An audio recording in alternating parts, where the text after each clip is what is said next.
Hello students, audio article के इस series में आपका स्वागत है। हम इस ऑडियो आर्टिकल के माध्यम से झारखंड के सामान्य ज्ञान को कवर कर रहे हैं। आपको बता दें कि ऑडियो आर्टिकल सुनना जानकारी प्राप्त करने का एक आधुनिक और प्रभावी तरीका है। यह न केवल समय बचाता है बल्कि सीखने की प्रक्रिया को और भी गहरा बनाता है। यदि आप अपने घर में कोई काम कर रहे हैं, जैसे आप ड्राइविंग कर रहे हैं, मॉर्निंग वॉक कर रहे हैं, इवनिंग वॉक कर रहे हैं, कुकिंग कर रहे हैं, तो आप इस ऑडियो को सुन सकते हैं। आपका समय काफ़ी बचेगा। तो आइए इसकी शुरुआत करते हैं। और आज का जो टॉपिक है वो है पेसा कानून 2026। अभी झारखंड में पेसा कानून लागू हुआ है और ये आपके एग्ज़ाम के लिए इम्पॉर्टेंट टॉपिक होगा। पेसा कानून झारखंड में 2 जनवरी 2026 को पेसा नियमावली 2025 की आधिकारिक अधिसूचना जारी कर दी गई है। यह कदम राज्य के गठन के लगभग 25 वर्षों बाद आदिवासी स्वशासन को कानूनी मजबूती देने के लिए उठाया गया है। झारखंड सरकार ने राज्य के 13 पूर्ण और 3 आंशिक अनुसूचित जिलों में पंचायत उपबंध अनुसूचित क्षेत्रों तक विस्तार अधिनियम पेसा लागू कर दिया है।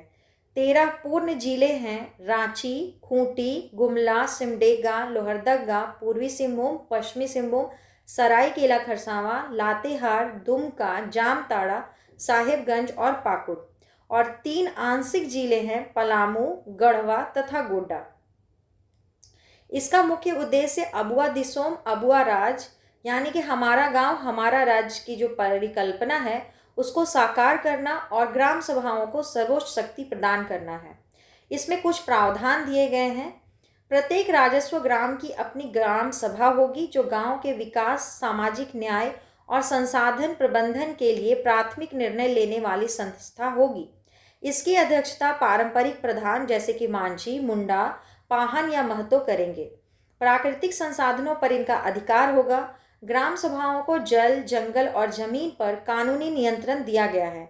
इसमें लघु वनोपज जैसे कि महुआ, शहद, लाह, छोटे जल निकायों और लघु खनिजों जैसे कि बालू, पत्थर का प्रबंधन शामिल है। अनुसूचित क्षेत्रों में किसी भी भूमि अधिग्रहण से पहले ग्राम सभा से परामर्श अनिवार्य होगा।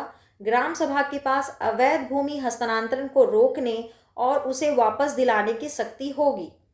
ग्राम सभा को मामूली विवादों को सुलझाने और सामाजिक बुराइयों के खिलाफ कार्रवाई करने का अधिकार होगा। वे 2000 रुपये तक जुर्माना लगा सकते हैं, लेकिन उन्हें जेल भेजने का अधिकार नहीं है। अनुसूचित क्षेत्रों में किसी भी व्यक्ति की गिरफ्तारी की सूचना पुलिस को 48 घंटे के भीतर संबंधित ग्राम सभा को देना अनिवार्य कर दिया गया है।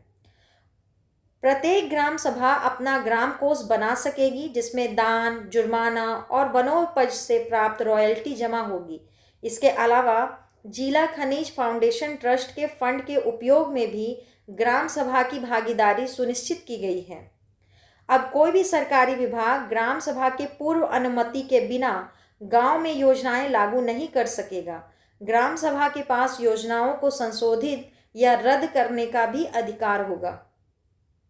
झारखंड में पेसा कानून का लागू होना आदिवासी समुदायों के पारंपरिक अधिकारों की बहाली की दिशा में एक ऐतिहासिक मील का पत्थर है।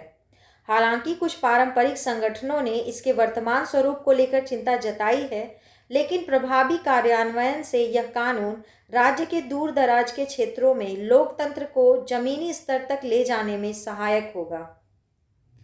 इसी के साथ इसको यहीं समाप्त करेंगे। आपको अगर यह ऑडियो आर्टिकल अच्छा लगा हो तो आप इसको लाइक और चैनल सब्सक्राइब कर लीजिएगा। धन्यवाद।